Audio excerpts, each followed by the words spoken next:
Yo, Killer Wolf here. Let me tell you guys about someone. Her name's Louisa. Lying bastard. I can't believe you were the one that gave me trust issues. I wonder why no one can trust you.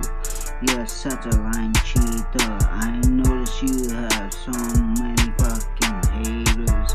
Now you are telling all your followers to kill themselves and want them to drink bleach.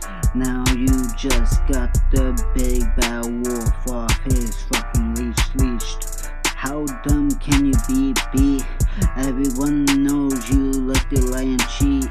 The worst part is that you are using your followers for clout. One day you're gonna get your ass knocked out. I heard you like to bitch and complain on your lives on TikTok and Instagram. I don't think you know who I am. I heard you been talking shit to your followers. That's probably why you get shit on from your followers. So I'm glad I'm doing this track.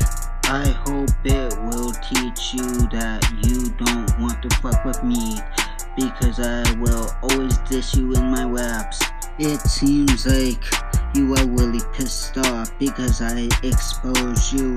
Now everyone is just getting sick and tired of you. You will be laying 6 feet under the ground after I'm done with you. I think cheating and lying are the 2 worst sins. So I'm going to end this with fuck you and have a shitty life in a trash bin. Killer Wolf out.